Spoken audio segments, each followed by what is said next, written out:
আজ কলকাতায় যাচ্ছ নাকি? হরিশ কহিল, নির্মলা কহিল, কেন? হরিশ কহিল, কেন আবার কি? মক্কেলের কাজ, হাইকোর্টে মোকদ্দমা আছে। নির্মলা কহিল, চলো না, আমিও তোমার সঙ্গে যাই।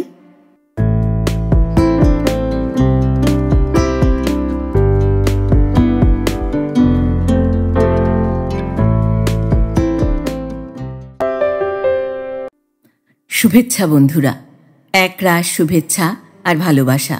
আমি অর্পিতা, আর আপনারা শুনছেন এক ব্যাগ গপ্প ইউটিউব চ্যানেল। বন্ধুরা, শুরুতেই একটা ছোট্ট অনুরোধ। এখনও যারা এক ব্যাগ গপ্প চ্যানেলটি সাবস্ক্রাইব করেননি তাদের উদ্দেশ্যে বলি, আজই চ্যানেলটি সাবস্ক্রাইব করে সঙ্গে থাকুন, উৎসাহ পাব এগিয়ে চলার। আজ পড়ব অমর কথাশিল্পী শরৎচন্দ্র চট্টোপাধ্যায় রচিত একটি ছোট গল্প, সতী। গল্প পাঠ করছি আমি অর্পিতা। শুরু করছি সতী।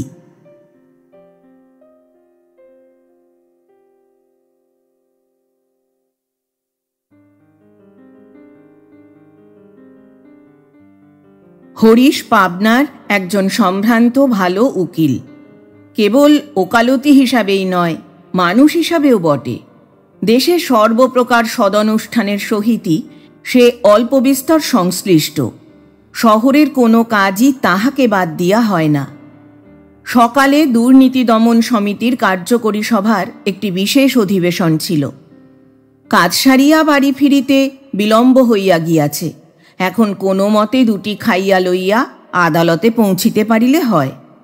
বিধবা ছোট বোন উমা কাছে বসিয়া তত্ত্বাবধান করিতেছিল, পাছে বেলার অজুহাতে খাওয়ার ত্রুটি ঘটে। স্ত্রী নির্মলা ধীরে ধীরে প্রবেশ করিয়া অদূরে উপবেশন করিল। কহিল, কালকের কাগজে দেখলাম আমাদের লাবণ্যপ্রভা আসছেন, এখানকার মেয়ে স্কুলের ইন্সপেক্ট্রেস হয়ে। এই সহজ কথা কয়টির ইঙ্গিত অতীব গভীর। উমা চকিত হইয়া কহিল, সত্যি নাকি? তা লাবণ্য নাম এমন তো কত আছে বৌদি। নির্মলা বলিল, তা আছে, ওকে জিজ্ঞাসা করছি। হরিশ মুখ তুলিয়া সহসা কটুকণ্ঠে বলিয়া উঠিল, আমি জানব কি করে শুনি? গভর্নমেন্ট কি আমার সঙ্গে পরামর্শ করে লোক বহাল করে নাকি? স্ত্রী স্নিগ্ধ স্বরে জবাব দিল, আহা, রাগ করো কেন? রাগের কথা তো বলিনি। তোমার তদবির তাগাদায় যদি কারো উপকার হয়ে থাকে সে তো আহ্লাদের কথা। এই বলিয়া যেমন আসিয়াছিল তেমনি মন্থর মৃদু পদে বাহির হইয়া গেল। উমা শশব্যস্ত হইয়া উঠিল, আমার মাথা খাও দাদা, উঠো না, উঠো না। হরিশ বিদ্যুৎ বেগে আসন ছাড়িয়া উঠিল। না, শান্তিতে এক মুঠো খাবারও জো নেই। হুফ, আত্মঘাতী না হলে আর। বলিতে বলিতে দ্রুত বেগে বাহির হইয়া গেল। যাবার পথে স্ত্রীর মধুর কণ্ঠ কানে গেল, তুমি কোন দুঃখে আত্মঘাতী হবে? যে হবে সে একদিন জগৎ দেখবে। এইখানে হরিশের একটু পূর্ব বৃত্তান্ত বলা প্রয়োজন। এখন তাহার বয়স 40-এর কম নয়, কিন্তু কম যখন সত্যই ছিল, সেই পাঠ্যাবস্থার একটু ইতিহাস আছে। পিতা রামমোহন তখন বরিশালের সাব জজ। হরিশ এমএ পরীক্ষার পড়া তৈরি করিতে কলিকাতার মেস ছাড়িয়া বরিশালে আসিয়া উপস্থিত হইল। প্রতিবেশী ছিলেন হরকুমার মজুমদার, স্কুল ইন্সপেক্টর। লোকটি নিরীহ, নিরহংকার এবং অগাধ পণ্ডিত।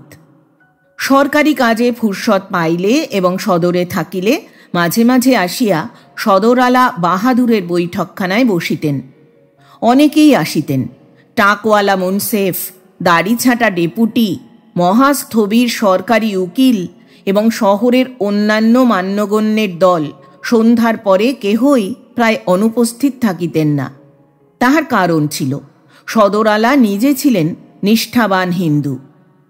অতএব আলাপ আলোচনার অধিকাংশই হইত ধর্ম সম্বন্ধে, এবং যেমন সর্বত্র ঘটে এখানেও তেমনি অধ্যাত্ম তত্ত্বকথার শাস্ত্রীয় মীমাংসা সমাধা হইত খণ্ডযুদ্ধের অবসানে। সেদিন এমনি একটা লড়াইয়ের মাঝে হরকুমার তাহার বাঁশের ছড়িটি হাতে করিয়া আস্তে আস্তে আসিয়া উপস্থিত হইলেন। এই সকল যুদ্ধবিগ্রহ ব্যাপারে কোনো দিন তিনি কোনো অংশগ্রহণ করিতেন না। নিজে ব্রাহ্ম সমাজভুক্ত ছিলেন বলিয়াই হোক, অথবা শান্ত মৌন প্রকৃতির মানুষ ছিলেন বলিয়াই হোক, চুপ করিয়া শোনা ছাড়া গায়ে পড়িয়া অভিমত প্রকাশ করিবার চঞ্চলতা তাহার একটি দিনও প্রকাশ পায় নাই। আজ কিন্তু অন্য রকম ঘটিল। তিনি ঘরে ঢুকিতেই টাকওয়ালা মুন্সেফবাবু তাহাকেই মধ্যস্থ মানিয়া বসিলেন। ইহার কারণ, এইবার ছুটিতে কলিকাতায় গিয়া তিনি কোথায় যেন এই লোকটির ভারতীয় দর্শন সম্বন্ধে গভীর জ্ঞানের একটি জনরব শুনিয়া আসিয়াছিলেন। হরকুমার স্মিতহাস্যে সম্মত হইলেন। অল্পক্ষণেই বুঝা গেল শাস্ত্রের বঙ্গানুবাদ মাত্র সম্বল করিয়া ইহার সহিত তর্ক চলে না। সবাই খুশি হইলেন। হইলেন না শুধু সাবজজ বাহাদুর নিজে, অর্থাৎ যে ব্যক্তি জাতি দিয়াছে তাহার আবার শাস্ত্রজ্ঞান কিসের জন্য? এবং বলিলেনও ঠিক তাই। সকলে উঠিয়া গেলে তাহার পরম প্রিয় সরকারি উকিলবাবুকে চোখের ইঙ্গিতে হাসিয়া কহিলেন, শুনলেন তো ভাদুরী মশাই, ভূতের মুখে রাম নাম আর কি। ভাদুরী ঠিক সায় দিতে পারিলেন না। কহিলেন, তা বটে, কিন্তু জানে খুব, সমস্ত যেন মুখস্থ। আগে মাস্টারি করত কি না? হাকিম প্রসন্ন হইলেন না, বলিলেন, ও জানার মুখে আগুন, এরাই হলো জ্ঞান পাপী, এদের আর মুক্তি নেই। হরিশ সেদিন চুপ করিয়া একধারে বসিয়াছিল। এই স্বল্পভাষী প্রৌঢ়ের জ্ঞান ও পাণ্ডিত্য দেখিয়া সে মুগ্ধ হইয়া গিয়াছিল। সুতরাং পিতার অভিমত যাহাই হোক, পুত্র তাহার আসন্ন পরীক্ষা সমুদ্র হইতে মুক্তি পাইবার ভরসায় তাহাকে গিয়া ধরিয়া পড়িল। এইখানে তাহার কন্যা লাবণ্যের সহিত হরিশের পরিচয় হইল। সেও আইএ পরীক্ষার পড়া তৈরি করিতে কলিকাতার গণ্ডগোল ছাড়িয়া পিতার কাছে আসিয়াছিল। সেই দিন হইতে প্রতিদিনের আনাগোনায় হরিশ পাঠ্যপুস্তকের দুরূহ অংশের অর্থই শুধু জানিল না, আরও একটা জটিলতর বস্তুর স্বরূপ জানিয়া লইল, যাহা তত্ত্ব হিসাবে ঢের বড়। কিন্তু সে কথা এখন যাক। ক্রমশ পরীক্ষার দিন কাছে ঘেঁষিয়া আসিতে লাগিল। হরিশ কলিকাতায় চলিয়া গেল। পরীক্ষা সে ভালোই দিল এবং ভালো করিয়াই পাশ করিল। কিছুকাল পরে আবার যখন দেখা হইল, হরিশ সমবেদনায় মুখ পাংশু করিয়া প্রশ্ন করিল, আপনি ফেল করলেন যে? লাবণ্য কহিল, এটুকুও পারব না, আমি এতই অক্ষম? হরিশ হাসিয়া ফেলিল, বলিল, যা হবার হয়েছে, এবার কিন্তু খুব ভালো করে এক্সামিন দেওয়া চাই। লাবণ্য কিছুমাত্র লজ্জা পাইল না, বলিল, খুব ভালো করে দিলেও আমি ফেল হব, ও আমি পারব না। হরিশ অবাক হইল, জিজ্ঞাসা করিল, পারবেন না কিরকম? লাবণ্য জবাব দিল, কিরকম আবার কি, এমনি। এই বলিয়া সে হাসি চাপিয়া দ্রুত পদে প্রস্থান করিল। ক্রমশ কথাটা হরিশের মাতার কানে গেল। সেদিন সকালে রামমোহন বাবু মোকদ্দমার রায় লিখিতেছিলেন। যে দুর্ভাগা হারিয়াছে তাহার আর কোথাও কোনো কুলকিনারা না থাকে, এই শুভ সংকল্প কার্যে পরিণত করিতে রায়ের মুসাবিদায় বাছিয়া বাছিয়া শব্দ যোজনা করিতেছিলেন। গৃহিণীর মুখে ছেলের কাণ্ড শুনিয়া তাহার মাথায় আগুন ধরিয়া গেল। হরিশ নরহত্যা করিয়াছে শুনিলেও বোধহয় তিনি এতখানি বিচলিত হইতেন না। দুই চক্ষু রক্তবর্ণ করিয়া কহিলেন, কি, এত বড়? ইহার অধিক কথা তাহার মুখে আর জোগাইল না। দিনাজপুরে থাকিতে একজন প্রাচীন উকিলের সহিত তাহার শিখার গুচ্ছ, গীতার মর্মার্থ ও পেনশনান্তে কাশীবাসের উপকারিতা লইয়া অত্যন্ত মতের মিল ও হৃদ্যতা জন্মিয়াছিল। একটা ছুটির দিনে তাহারই ছোট মেয়ে নির্মলাকে আর একবার চোখে দেখিয়া ছেলের বিবাহের পাকা কথা দিয়া আসিলেন। মেয়েটি দেখিতে ভালো। দিনাজপুরে থাকিতে গৃহিণী তাহাকে অনেকবার দেখিয়াছেন। তথাপি স্বামীর কথা শুনিয়া গালে হাত দিয়া বলিলেন, বলো কি গো, একেবারে পাকা কথা দিয়ে এলে? আজকালকার ছেলে কর্তা কহিলেন, কিন্তু আমি তো আজকালকার বাপ নই। আমি আমার সেকেলে নিয়মেই ছেলে মানুষ করতে পারি।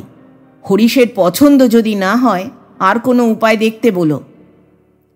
গৃহিণী স্বামীকে চিনিতেন, তিনি নির্বাক হইয়া গেলেন। কর্তা পুনশ্চ বলিলেন, মেয়ের ডানা কাটা পরি না হোক, ভদ্রঘরের কন্যা, সে যদি তার মায়ের সতীত্ব আর বাপের হিঁদুয়ানি নিয়ে আমাদের ঘরে আসে, তাই যেন হরিশ ভাগ্য বলে মানে। খবরটা প্রকাশ পাইতে বিলম্ব হইল না। হরিশও শুনিল। প্রথমে সে মনে করিল পলাইয়া কলিকাতায় গিয়া কিছু না জুটে টিউশানি করিয়া জীবিকা নির্বাহ করিবে। পরে ভাবিল সন্ন্যাসী হইবে। শেষে পিতা স্বর্গ, পিতা ধর্ম, পিতা হি পরমং তপঃ ইত্যাদি স্মরণ করিয়া স্থির হইয়া রহিল। কন্যার পিতা ঘটা করিয়া পাত্র দেখিতে আসিলেন এবং আশীর্বাদের কাজটাও এই সঙ্গে সারিয়া লইলেন। সভায় শহরের বহু সম্ভ্রান্ত ব্যক্তি আমন্ত্রিত হইয়া আসিয়াছিলেন। নিরীহ হরকুমার কিছু না জানিয়াই আসিয়াছিলেন। তাহাদের সমক্ষে রায়বাহাদুর ভাবী বৈবাহিক মৈত্র মহাশয়ের হিন্দু ধর্মে প্রগাঢ় নিষ্ঠার পরিচয় দিলেন এবং ইংরাজি শিক্ষার সংখ্যাতীত দোষ কীর্তন করিয়া অনেকটা এইরূপ অভিমত প্রকাশ করিলেন যে তাহাকে 1000 টাকা মাহিনার চাকরি দেওয়া ব্যতীত ইংরাজের আর কোনো গুণ নাই। আজকাল দিনক্ষণ অন্যরূপ হইয়াছে, ছেলেদের ইংরাজি না পড়াইলে চলে না। কিন্তু যে মূর্খ এই ম্লেচ্ছ বিদ্যা, ম্লেচ্ছ সভ্যতা হিন্দুর শুদ্ধান্তপুরে মেয়েদের মধ্যে টানিয়া আনে, তাহার ইহকালও নাই, পরকালও নাই। একা হরকুমার ভিন্ন, ইহার নিগূঢ় অর্থ কাহারও অবিদিত রহিল না। সেদিন সভা ভঙ্গ হইবার পূর্বেই বিবাহের দিন স্থির হইয়া গেল এবং যথাকালে শুভকর্ম সমাধা হইতেও বিঘ্ন ঘটিল না। কন্যাকে শ্বশুর গৃহে পাঠাইবার প্রাক্কালে মৈত্র গৃহিণী নির্মলার সতীসাধ্যী মাতা ঠাকুরানী বধূ জীবনের চরম তত্ত্বটি মেয়ের কানে দিলেন। বলিলেন, মা, পুরুষ মানুষকে চোখে চোখে না রাখলে সে গেল। সংসার করতে আর যাই কেন না ভুলো, কখনো এই কথাটি ভুলো না। তাহার নিজের স্বামী টিকির গোছা ও শ্রী গীতার মর্মার্থ লইয়া মাতিয়া উঠিবার পূর্ব পর্যন্ত তাহাকে অনেক জ্বালাইয়াছেন। আজিও তাহার দৃঢ় বিশ্বাস, মৈত্রবুড়া চিতায় শয়ন না করিলে আর তাহার নিশ্চিন্ত হইবার জো নাই। নির্মলা স্বামীর ঘর করিতে আসিল এবং সেই ঘর আজ 20 বর্ষ ধরিয়া করিতেছে। এই সুদীর্ঘকালে কত পরিবর্তন, কত কি ঘটিল। রায়বাহাদুর মরিলেন, স্বধর্মনিষ্ঠ মৈত্র গতাসু হইলেন, লেখাপড়া সাঙ্গ হইলে লাবণ্যর অন্যত্র বিবাহ হইল, জুনিয়র উকিল হরিশ সিনিয়র হইয়া উঠিলেন, বয়স তাহার যৌবন পার হইয়া প্রৌঢ়ত্বে গিয়া পড়িল। কিন্তু নির্মলা আর তাহার মাতৃদত্ত মন্ত্র এই জীবনে ভুলিল না। এই সজীব মন্ত্রের ক্রিয়া যে এত সত্বর শুরু হইবে তাহা কে জানিত। রায়বাহাদুর তখনও জীবিত। পেনশন লইয়া পাবনার বাটিতে আসিয়া বসিয়াছেন। হরিশের এক উকিল বন্ধুর পিতৃশ্রাদ্ধ উপলক্ষে কলিকাতা হইতে একজন ভালো কীর্তনওয়ালি আসিয়াছিল। সে দেখিতে সুশ্রী এবং বয়স কম। অনেকেরই ইচ্ছা ছিল কাজকর্ম অন্তে একদিন ভালো করিয়া তাহার কীর্তন শোনা। পরদিন হরিশের গান শুনিবার নিমন্ত্রণ হইল। শুনিয়া বাড়ি ফিরিতে একটু অধিক রাত্রি হইয়া গেল। নির্মলা উপরের খোলা বারান্দায় রাস্তার দিকে চাহিয়া দাঁড়াইয়াছিল। স্বামীকে উপরে উঠিতে দেখিয়াই জিজ্ঞাসা করিল, গান লাগলো কেমন? হরিশ খুশি হইয়া কহিল, খাসা গায়। দেখতে কেমন? মন্দ না, ভালোই। নির্মলা কহিল, তাহলে রাতটা একবারে কাটিয়ে এলেই তো পারতে। এই অপ্রত্যাশিত কুৎসিত মন্তব্যে হরিশ ক্রুদ্ধ হইবে কি, বিস্ময়ে অভিভূত হইয়া গেল। তাহার মুখ দিয়া শুধু বাহির হইল, কি রকম? নির্মলা সক্রোধে বলিল, রকম ভালোই, আমি কচি খুকি নই, জানি সব, বুঝিও সব। আমার চোখে ধুলো দেবে তুমি? আচ্ছা। উমা পাশের ঘর হইতে ছুটিয়া আসিয়া সভয় কহিল, তুমি করছো কি বৌদি? বাবা শুনতে পাবেন যে। নির্মলা জবাব দিল, পেলেনি বা শুনতে? আমি তো চুপি চুপি কথা কইছি নে। এই উত্তরের প্রত্যুত্তরে যে উমা কি বলিবে ভাবিয়া পাইল না, কিন্তু পাছে তাহার উচ্চ স্বরে বৃদ্ধ পিতার ঘুম ভাঙিয়া যায়, এই ভয়ে সে পরক্ষণেই জোর হাতে ক্রুদ্ধ চাপা গলায় মিনতি করিয়া কহিল, রক্ষে করো বৌদি, এত রাত্রে চেঁচিয়ে আর কেলেঙ্কারি করো না। বধূর কণ্ঠস্বর ইহাতে বাড়িল বই কমিল না, কহিল, কিসের কেলেঙ্কারি? তুমি বলবে না কেন ঠাকুরজি? তোমার বুকের ভিতরটা তো আর জ্বলে পুড়ে যাচ্ছে না? বলিতে বলিতে সে কাঁদিয়া ফেলিয়া দ্রুত বেগে ঘরে ঢুকিয়া সশব্দে দ্বারে খিল বন্ধ করিয়া দিল। হরিশ কাঠের পুতুলের মতো নিঃশব্দে নিচে আসিয়া বাকি রাতটুকু মক্কেলদের বসিবার বেঞ্চের উপর শুইয়া কাটাইল। অতঃপর দিন 10 মতো উভয়ের বাক্যালাপ স্থগিত হইয়া গেল। কিন্তু হরিশকেও আর সন্ধ্যার পরে বাহিরে পাওয়া যায় না। গেলেও তাহার শঙ্কাকুল ব্যাকুলতা লোকের হাসির বস্তু হইয়া উঠিল। বন্ধুরা রাগ করিয়া বলিতে লাগিলেন, হরিশ, যত বুড়ো হচ্ছ রোগও যে তত বেড়ে যাচ্ছে হে। হরিশ অধিকাংশ স্থলেই জবাব দিত না, কেবল খোঁচা বেশি করিয়া বিঁধিলেই বলিত, এই ঘেন্নায় আমাকে যদি তোমরা ত্যাগ করতে পারো তো তোমরাও বাঁচো, আমিও বাঁচি। বন্ধুরা কহিতেন, বৃথা বৃথা, ওকে লজ্জা দিতে গিয়ে এখন নিজেরাই লজ্জায় মরি। সেবার বসন্ত রোগে লোক মরিতে লাগিল খুব বেশি। হরিশকেও রোগে ধরিল। কবিরাজ আসিয়া পরীক্ষা করিয়া মুখ গম্ভীর করিলেন, কহিলেন, মারাত্মক, রক্ষা পাওয়া বড় কঠিন। রায়বাহাদুর তখন পরলোকে। হরিশের বৃদ্ধা মাতা আছাড় খাইয়া পড়িলেন।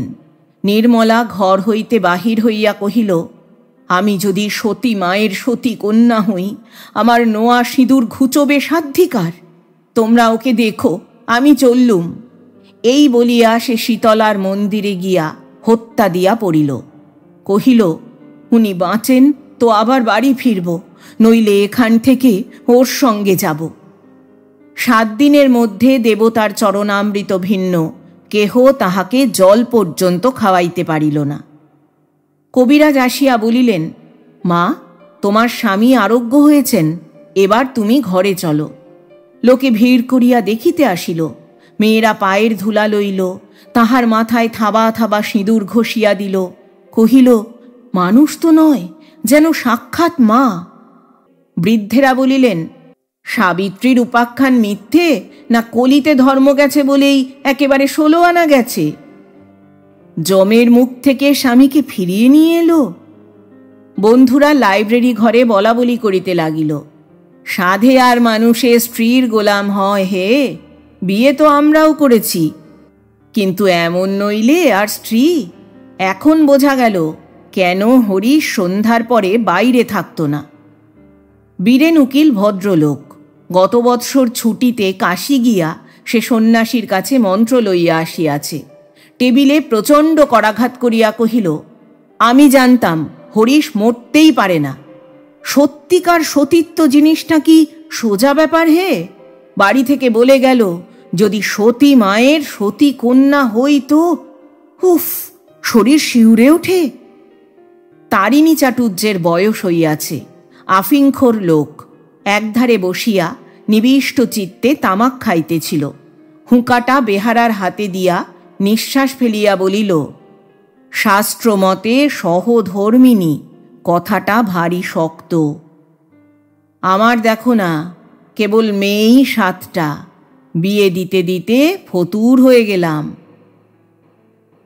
অনেক দিন পরে ভালো হইয়া আবার যখন হরিশ আদালতে উপস্থিত হইল, তখন কত লোকে যে তাহাকে অভিনন্দিত করিল তাহার সংখ্যা নাই। ব্রজেন্দ্রবাবু সখেদে কহিলেন, ভাই হরিশ, স্ত্রৈণ বলে তোমাকে অনেক লজ্জা দিয়েছি ভাই, মাপ করো। লক্ষ কেন, কোটি কোটির মধ্যেও তোমার মতো ভাগ্যবান নেই, তুমি ধন্য। ভক্ত বীরেন বলিল, সীতা সাবিত্রীর কথা না হয় ছেড়ে দাও, কিন্তু খনা, লীলাবতী, গার্গী আমাদের দেশেই জন্মেছিলেন। ভাই, স্বরাজ ফরাজ যাই বলো, কিছুতেই হবে না। মেয়েদের যতদিন না আবার তেমনি তৈরি করতে পারবো। আমার তো মনে হয় শীঘ্রই পাবনায় একজন আদর্শ নারী শিক্ষা সমিতি গড়ে তোলা প্রয়োজন, এবং যে আদর্শ মহিলা তার পার্মানেন্ট প্রেসিডেন্ট হবেন তার নাম তো আমরা সবাই জানি।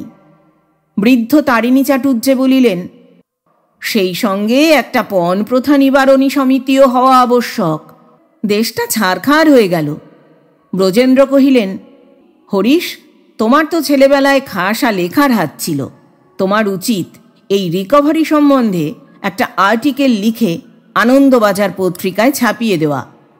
হরিশ কোনো কথারই জবাব দিতে পারিল না। কৃতজ্ঞতায় তাহার দুই চক্ষু ছলছল করিতে লাগিল। মৃত জমিদার গোসাইচরণের বিধবা পুত্রবধূর সহিত অন্যান্য পুত্রদের বিষয় সংক্রান্ত মামলা বাঁধিয়াছিল। হরিশ ছিল বিধবার উকিল। জমিদারের আমলা কে যে কোন পক্ষে জানা কঠিন বলিয়া গোপনে পরামর্শের জন্য বিধবা নিজেই ইতিপূর্বে দু একবার উকিলের বাড়ি আসিয়াছিলেন। আজ সকালেও তাহার গাড়ি আসিয়া হরিশের সদর দরজায় থামিল। হরিশ সসম্ভ্রমে তাহাকে নিজের বসিবার ঘরে আনিয়া বসাইলেন।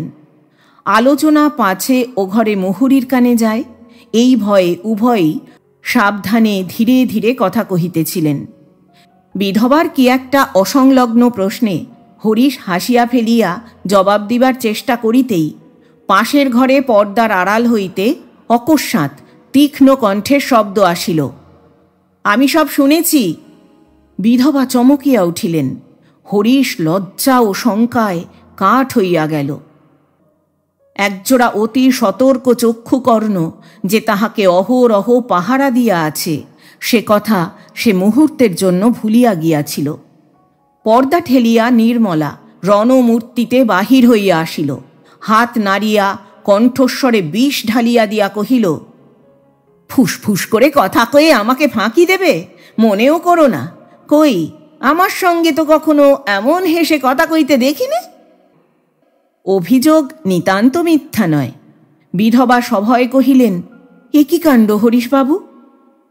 হরিশ বিমূঢ়ের মতো ক্ষণকাল চাহিয়া থাকিয়া বলিল, পাগল। নির্মলা কহিল, পাগল? পাগলই বটে, কিন্তু কে করলে শুনি? এই বলিয়া সে হাউ হাউ করিয়া কাঁদিয়া ফেলিয়া সহসা হাঁটু গাড়িয়া বিধবার পায়ের কাছে ঢিপ ঢিপ করিয়া মাথা খুঁড়িতে লাগিল। মুহুরী কাজ ফেলিয়া ছুটিয়া আসিল। একজন জুনিয়র উকিল সেই মাত্র আসিয়াছিল।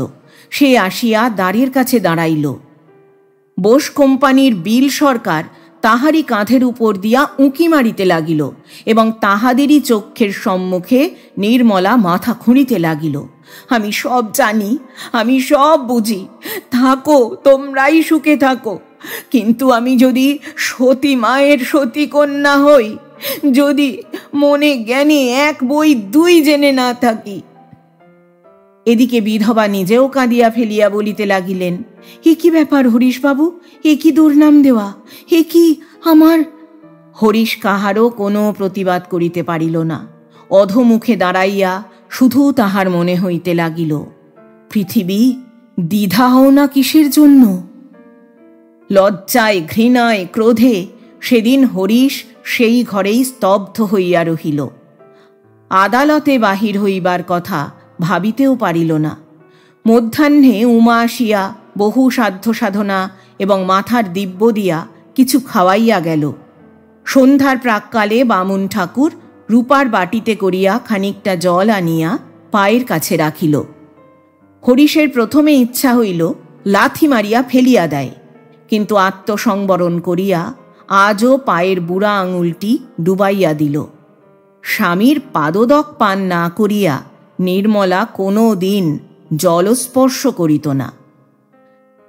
রাত্রে বাহিরের ঘরে একাকী শয়ন করিয়া হরিশ ভাবিতেছিল, তাহার এই দুঃখময় দুর্ভর জীবনের অবসান কবে হইবে? এমন অনেক দিন অনেক রকমেই ভাবিয়াছে, কিন্তু তাহার এই সতী স্ত্রীর একনিষ্ঠ পতিপ্রেমের সুদুঃসহ নাগপাশের বাঁধন হইতে মুক্তির কোনো পথই তাহার চোখে পড়ে নাই। বছর 2 গত হইয়াছে। নির্মলা অনুসন্ধান করিয়া জানিয়াছে যে খবরের কাগজের খবর ঝুটা নয়। লাবণ্য যথার্থই পাবনার মেয়ে স্কুলের পরিদর্শক হইয়া আসিতেছে। আজ হরিশ একটু সকাল সকাল আদালত হইতে ফিরিয়া ছোট বোন উমাকে জানাইল যে রাত্রের ট্রেনে তাহাকে বিশেষ জরুরি কাজে কলিকাতায় যাইতে হইবে। ফিরিতে বোধহয় 1 চারেক বিলম্ব হইবে। বিছানা এবং প্রয়োজনীয় কাপড় চোপড় যেন চাকরকে দিয়া ঠিক করিয়া রাখা হয়। 15 হইল, স্বামী স্ত্রীতে বাক্যালাপ বন্ধ ছিল। রেলওয়ে স্টেশন দূরে। রাত্রি 8টার মধ্যেই মোটরে বাহির হইয়া পড়িতে হইবে। সন্ধ্যার পরে সে মোকদ্দমার দরকারি কাগজপত্র হ্যান্ডব্যাগে গুছাইয়া লইতেছিল। নির্মলা আসিয়া প্রবেশ করিল। হরিশ মুখ তুলিয়া চাহিয়া দেখিল, কিছু বলিল না। নির্মলা ক্ষণকাল মৌন থাকিয়া প্রশ্ন করিল, আজ কলকাতায় যাচ্ছ নাকি? হরিশ কহিল, নির্মলা কহিল, কেন? হরিশ কহিল, কেন আবার কি? মক্কেলের কাজ, হাইকোর্টে মোকদ্দমা আছে। নির্মলা কহিল, চলো না, আমিও তোমার সঙ্গে যাই। হরিশ কহিল, তুমি যাবে? গিয়ে কোথায় থাকবে শুনি? নির্মলা কহিল, যেখানে হোক, তোমার সঙ্গে গাছতলায় থাকতেও আমার লজ্জা নেই। কথাটি ভালো এবং সতী স্ত্রীরই উপযুক্ত, কিন্তু হরিশের সর্বাঙ্গে যেন বিছুটি মাখাইয়া দিল। কহিল, তোমার লজ্জা না থাকে, আমার আছে। আমি গাছতলার পরিবর্তে আপাতত কোনো এক বন্ধুর বাড়িতে গিয়ে উঠব স্থির করেছি। নির্মলা বলিল, তাহলে তো ভালোই হলো। তার বাড়িতেও স্ত্রী আছে, ছেলে মেয়ে আছে, আমার কোনো অসুবিধে হবে না। হরিশ কহিল, না, সে হবে না। বলা নেই কহা নেই, বিনা আহ্বানে পরের বাড়ি তোমাকে নিয়ে গিয়ে আমি উঠতে পারবো না। নির্মলা বলিল, পারবে না সে জানি, আমাকে সঙ্গে নিয়ে লাবণ্যর ওখানে ওঠা যায় না যে। হরিশ খেপিয়া গেল, হাত মুখ নাড়িয়া চিৎকার করিয়া কহিল, তুমি যেমন নোংরা তেমনি মন্দ। সে বিধবা ভদ্রমহিলা, আমি বা সেখানে যাব কেন? সেই বা আমাকে যেতে বলবে কেন? তাছাড়া আমার সময়ই বা কই? কলকাতায় গিয়ে পরের কাজে তো নিঃশ্বাস ফেলবারও ফুরসত পাব না। পাবে গো পাবে, এই বলিয়া নির্মলা ঘর হইতে বাহির হইয়া গেল। 3 দিন পরে হরিশ কলিকাতা হইতে ফিরিয়া আসিলে স্ত্রী কহিল, 4-5 দিন বলে গেলে 3 দিনেই ফিরে এলে যে বড়? হরিশ কহিল, কাজ চুকে গেল, চলে এলাম। নির্মলা জোর করিয়া একটু হাসিয়া প্রশ্ন করিল, লাবণ্যর সঙ্গে দেখা হয়নি বুঝি? হরিশ কহিল, না। নির্মলা অতিশয় ভালো মানুষের মতো জিজ্ঞাসা করিল, কলকাতাতেই যদি গেলে তো একবার খবর নিলে না কেন? হরিশ জবাব দিল, সময় পাইনি। অত কাছাকাছি গেলে সময় একটুখানি করে নিলেই তো হতো। এই বলিয়া সে চলিয়া গেল। ইহার মাসখানেক পরে একদিন আদালতে বাহির হইবার সময় হরিশ ভগিনীকে ডাকিয়া কহিল, আজ আমার ফিরতে বোধ করি একটু রাত হয়ে যাবে উমা। কেন দাদা? উমা কাছেই ছিল, আসতে বলিলেই চলিত, কিন্তু কণ্ঠস্বর উঁচুতে চড়াইয়া অদৃশ্য কাহাকেও লক্ষ্য করিয়া হরিশ উত্তর দিল, যোগিনবাবুর বাড়িতে একটা জরুরি পরামর্শ আছে, দেরি হয়ে যেতে পারে। ফিরিতে দেরি হইল। রাত্রি 12টার কম নয়। হরিশ মোটর হইতে নামিয়া বাহিরের ঘরে গিয়া প্রবেশ করিল। কাপড় ছাড়িতে ছাড়িতে শুনিতে পাইল স্ত্রী উপরের জানালা হইতে সোফারকে ডাকিয়া বলিতেছে, আব্দুল, যোগিনবাবুর বাড়ি থেকে এলে বুঝি? আব্দুল কহিল, নেহি মাইজি, স্টেশন সে আতে হ্যাঁ। স্টেশন? স্টেশন কেন? গাড়িতে কেউ এলো বুঝি? আব্দুল কহিল, কলকাতা সে এক মাইজি আর এক বাচ্চা আয়া। কলকাতা থেকে? বাবু গিয়ে তাদের নিয়ে এসে বাসায় পৌঁছে দিলেন বুঝি? আব্দুল হাঁ বলিয়া জবাব দিয়া গাড়ি আস্তাবলে লইয়া গেল। ঘরের মধ্যে হরিশ আড়ষ্ট হইয়া দাঁড়াইয়া রহিল। এরূপ সম্ভাবনার কথা যে তাহার মনে হয় নাই তাহা নয়, কিন্তু নিজের চাকরকে মিথ্যা বলিতে অনুরোধ করিতে সে কিছুতেই পারিয়া ওঠে নাই। রাত্রে শোবার ঘরের মধ্যে একটা কুরুক্ষেত্র কাণ্ড হইয়া গেল। পরদিন সকালেই লাবণ্য ছেলে লইয়া এই বাটিতে আসিয়া উপস্থিত হইল। হরিশ বাহিরের ঘরে ছিল। তাহাকে কহিল, আপনার স্ত্রীর সঙ্গে আমার পরিচয় নেই, চলুন আলাপ করিয়ে দেবেন। হরিশের বুকের মধ্যে তোলপাড় করিতে লাগিল। একবার সে এমনও বলিতে চাহিল যে এখন অত্যন্ত কাজের তাড়া, কিন্তু সেই অজুহাত খাটিল না। তাহাকে সঙ্গে করিয়া আনিয়া স্ত্রীর সহিত পরিচয় করাইয়া দিতে হইল। বছর 10 ছেলে এবং লাবণ্য। নির্মলা তাহাদের সমাদরে গ্রহণ করিল, ছেলেকে খাবার খাইতে দিল এবং তাহার মাকে আসন পাতিয়া সযত্নে বসাইল। কহিল, আমার সৌভাগ্য যে আপনার দেখা পেলাম। লাবণ্য ইহার উত্তর দিয়া বলিল, হরিশবাবুর মুখে শুনেছিলাম আপনি ক্রমাগত বারব্রত আর উপবাস করে শরীরটাকে নষ্ট করে ফেলেছেন, এখনও তো বেশ ভালো দেখাচ্ছে না। নির্মলা সহাস্যে কহিল, বাড়ানো কথা, কিন্তু এ আবার উনি কবে বললেন? হরিশ তখনও কাছে দাঁড়াইয়াছিল। সে একেবারে বিবর্ণ হইয়া উঠিল।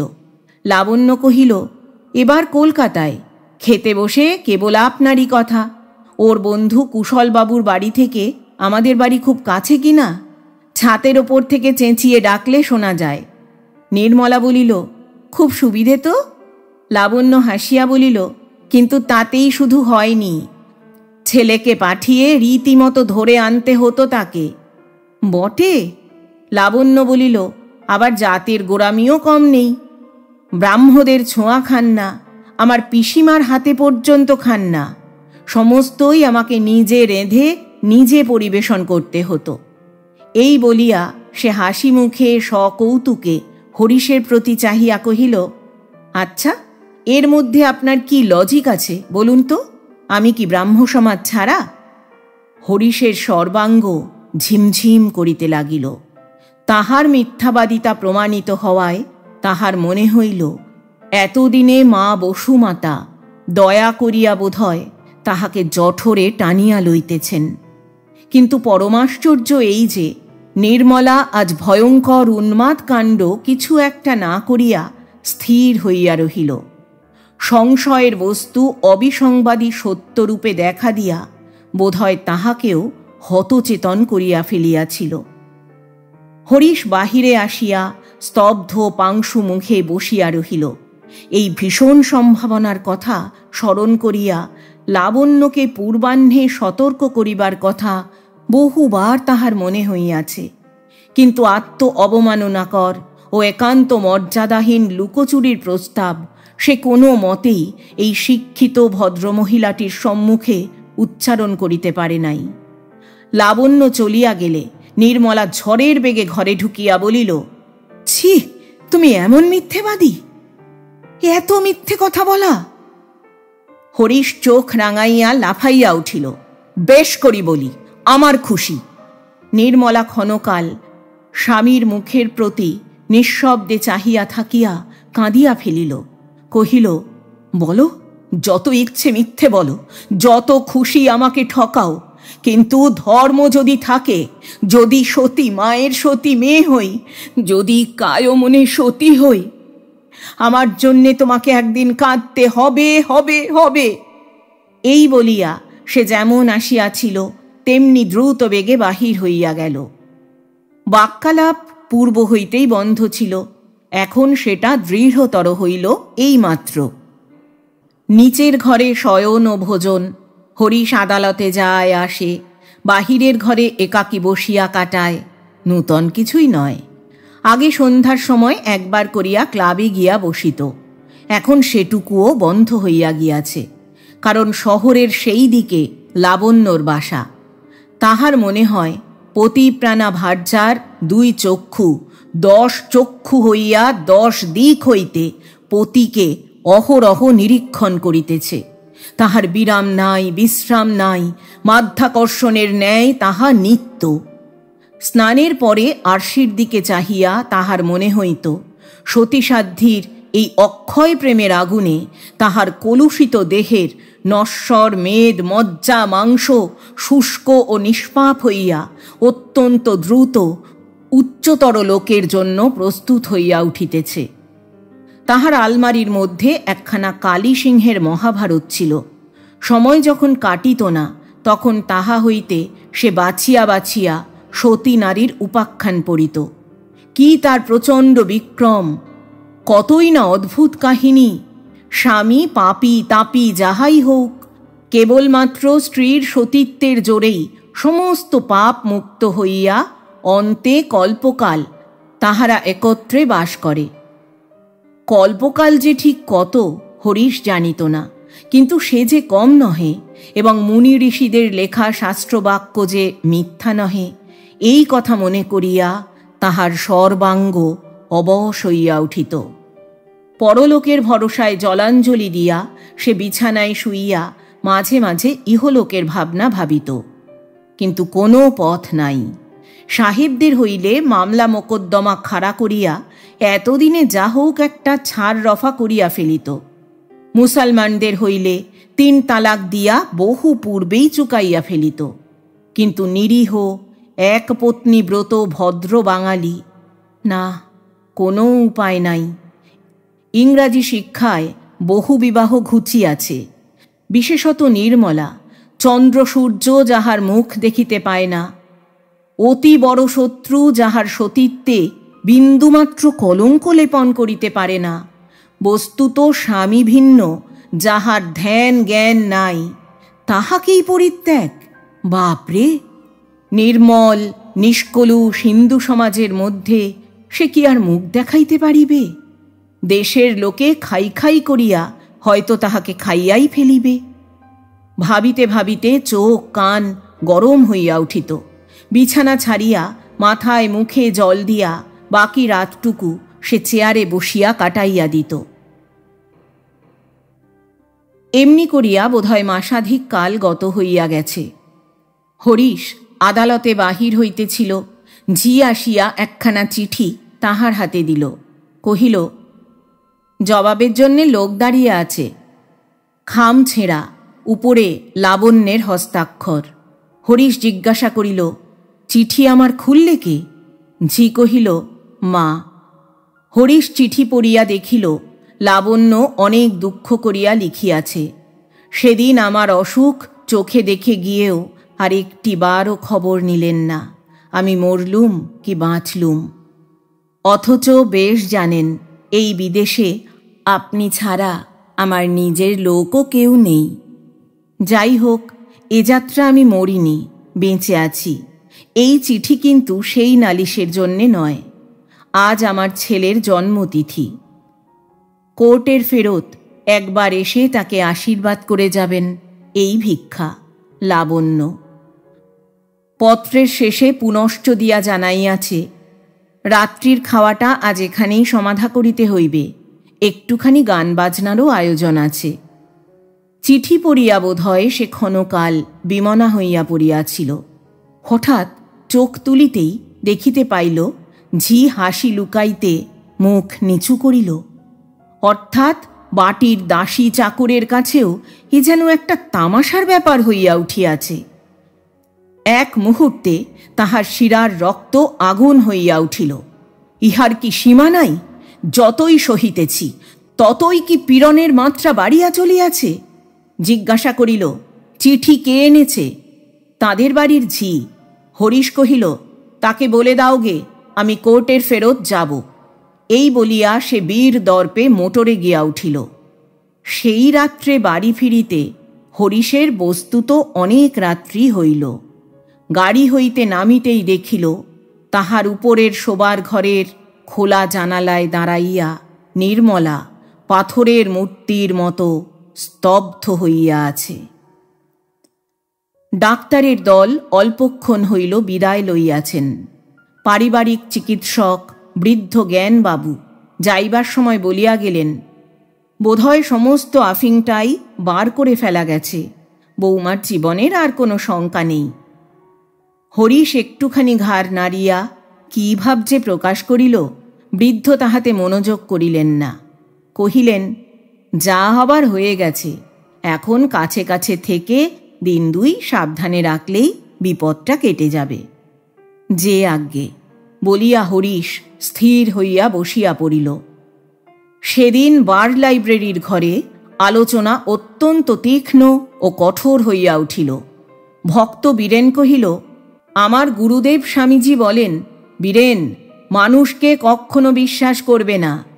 সেদিন গোসাইবাবুর বিধবা পুত্রবধূর সম্বন্ধে যে স্ক্যান্ডালটা প্রকাশ হয়ে পড়েছিল, তোমরা তা বিশ্বাস করলে না, বললে হরিশ এই কাজ করতেই পারে না। এখন দেখলে গুরুদেবের কৃপায় আমি এমন অনেক জিনিস জানতে পারি, তোমরা যা ড্রিম করো না। ব্রজেন্দ্র বলিল, উফ, হরিশটা কি স্কাউন্ড্রেল! ওরকম সতীসাধ্যী স্ত্রী যার। কিন্তু মজা দেখেছ সংসারে, বদমাইশগুলোর ভাগ্যেই কেবল এই রকম স্ত্রী জোটে। বৃদ্ধ তারিণী চাটুর্যে হুঁকা লইয়া ঝিমাইতেছিলেন। কহিলেন, নিঃসন্দেহে আমার তো মাথার চুল পেকে গেল, কিন্তু ক্যারেক্টারে কেউ কখনো একটা স্পট দিতে পারলে না। অথচ আমারই হলো 7-7টা মেয়ে, বিয়ে দিতে দিতে দেউলে হয়ে গেলাম। যোগিনবাবু কহিলেন, আমাদের মেয়ে স্কুলের পরিদর্শক হিসাবে লাবণ্যপ্রভা মহিলাটি দেখছি একেবারে আদর্শ। গভর্নমেন্টে বোধ করি মুভ করা উচিত। ভক্ত বীরেন বলিলেন, অ্যাবসলিউটলি নেসেসারি। সম্পূর্ণ একটা দিন পার হইল না, সতীসাধ্যীর স্বামী হরিশের চরিত্র জানিতে শহরে কাহারও আর বাকি রহিল না, এবং সুহৃদবর্গের কৃপায় সকল কথাই তাহার কানে আসিয়া পৌঁছিল। উমা আসিয়া চোখ মুছিয়া কহিল, দাদা, তুমি আবার বিয়ে করো। হরিশ কহিল, পাগল। উমা কহিল, পাগল কেন? আমাদের দেশে তো পুরুষের বহু বিবাহ ছিল। হরিশ কহিল, তখন আমরা বর্বর ছিলাম। উমা জিদ করিয়া কহিল, বর্বর কিসের? তোমার দুঃখ আর কেউ না জানে, আমি তো জানি। সমস্ত জীবনটা কি এমনি ব্যর্থ হয়ে যাবে? হরিশ বলিল, উপায় কি বোন? স্ত্রী ত্যাগ করে আবার বিয়ে করার ব্যবস্থা পুরুষের আছে জানি, কিন্তু মেয়েদের তো নেই। তোর বৌদিরও যদি এই পথ খোলা থাকত, তোর কথায় রাজি হতাম উমা। তুমি কি যে বলো দাদা! এই বলিয়া উমা রাগ করিয়া চলিয়া গেল। হরিশ চুপ করিয়া একাকী বসিয়া রহিল। তাহার উপায়হীন অন্ধকার চিত্ততল হইতে কেবল একটি কথাই বারংবার উত্থিত হইতে লাগিল, পথ নাই, পথ নাই। এই আনন্দহীন জীবনে দুঃখই ধ্রুব হইয়া রহিল। তাহার বসিবার ঘরের মধ্যে তখন সন্ধ্যার ছায়া গাঢ়তর হইয়া আসিতেছিল। হঠাৎ তাহার কানে গেল, পাশের বাড়ির দরজায় দাঁড়াইয়া বৈষ্ণব ভিখারির দল কীর্তনের সুরে দূতির বিলাপ গাহিতেছে। দূতি মথুরায় আসিয়া ব্রজনাথের হৃদয়হীন নিষ্ঠুরতার কাহিনী বিনাইয়া বিনাইয়া নালিশ করিতেছে। সেকালে এই অভিযোগের কিরূপ উত্তর দূতির মিলিয়াছিল হরিশ জানিত না, কিন্তু একালে সে ব্রজনাথের পক্ষে বিনা পয়সার উকিল দাঁড়াইয়া তর্কের উপর তর্ক জুড়িয়া মনে মনে বলিতে লাগিল, ওগো দূতি, নারীর একনিষ্ঠ প্রেম খুব ভালো জিনিস, সংসারে তার তুলনা নেই। কিন্তু তুমি তো সব কথা বুঝবে না, বললেও না। কিন্তু আমি জানি ব্রজনাথ কিসের ভয়ে পালিয়ে গিয়েছিলেন, এবং 100 বছরের মধ্যে আর ওমুখ হননি। কংস সব মিছে কথা, আসল কথা শ্রী রাধার ওই একনিষ্ঠ প্রেম। একটু থামিয়া বলিতে লাগিল, তবু তো তখনকার কালে ঢের সুবিধে ছিল, মথুরায় লুকিয়ে থাকা চলত, কিন্তু একাল ঢের কঠিন। না আছে পালাবার জায়গা, না আছে মুখ দেখাবার স্থান। এখন ভুক্তভোগী ব্রজনাথ দয়া করে অধীনকে একটু শীঘ্র পায়ে স্থান দিলে বাঁচি।